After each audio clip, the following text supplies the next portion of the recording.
Couple really quick things. Basil lovers, watch your nighttime temps. Talk about a sissy plant. Yeah. Basil is it. So go ahead and get your plants, but I wouldn't necessarily put it in the ground right now. I might wait so I can move it inside if it got cold. Plant protectors that's a game changer for basil. Yeah. I mean, if you look, it goes below 50 degrees. If you're cold outside at 2 o'clock in the morning, so is basil. It's just the biggest win ever. And then I just want to hit on potatoes really quick, Okay. because if you haven't grown containers in a barrel, a big pot, or a trash can, because to put them in your bed, you have to have a lot of room.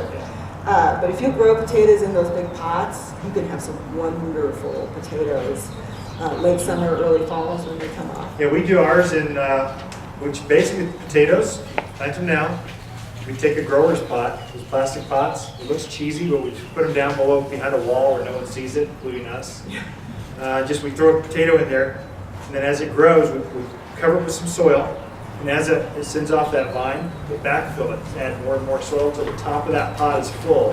And then we'll let the plant just keep growing, producing potatoes. And then about Thanksgiving, we always have potatoes for Thanksgiving. In the fall, we just dump the potato out, the whole bucket, boom.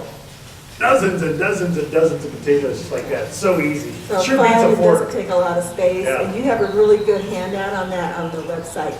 I can probably add that. I can add that to it. Oh, okay. Let's not forget potatoes, Ken. But yeah, there's a good one for growing potatoes. Okay. So we're out of time already. What else do we have? Let's just see. You got grapes. We grow exceptionally good grapes. If you got a fence, a lot of you have got that block wall. That ain't pretty, you know that, right? Block, it feels like I'm in Russia sometimes. Nothing but gray. You can soften that up if you're into edibles. Grapes, blackberries, raspberries is what we do with our cedar fence. We just put a trellis, plant a plant, and it's beautiful. Tremendous production off your grapes and blackberries. This is a new raspberry. If you don't have a fence, you just have a patio and you like entertaining. This is a raspberry shortcake. It's a shrub. It doesn't vine. So we grow this one in our backyard in a great big pot. It's pretty. Grandkids come over and we eat raspberries until we're sick. Same with grapes. We'll come in with our grape harvest. We'll literally just sit down and just eat grapes. You can't eat grapes anymore.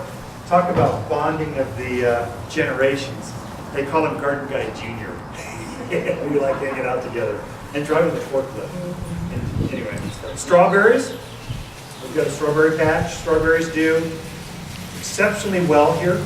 I think we could use these more for ground covers instead of honeysuckles and some of those things. And so it tends to run where that touches. It'll form another strawberry. It keeps running throughout the garden. It does exceptional, and we don't have to cover them like we do in the Midwest. So you got to put a big layer of straw or something over them. Here, you just kind of let them go, and we just don't get that cold here. What else we got? Blackberries. This one's a thornless. No, this one's got thorns. It's Prime Jam. Oh, Prime Jim. Oh, this is good. This is a new blackberry that produces on first-year wood. Those of you who've grown berries before, you know, last year's canes will form this year's berries. It gets complicated. How do you prune this thing? This one will produce fruit on this year's cane, and it will produce again next year on that same cane. So it takes all that guesswork out of how do you prune it. Peppers, grapes. I brought the grape out. That one? This one? Yeah, show them that. Oh, okay. Just because they'll like this. It's a big one. But, oh look, it's got grape custard. Is that exciting? I get giddy over that. I don't know. That's the only reason I brought it. Concord seedless grape. It is? Yeah. That's a good grape for her. And then bay leaves. We'll end with this. You folks out, we've grown this. Skull Valley. Skull Valley was a perennial.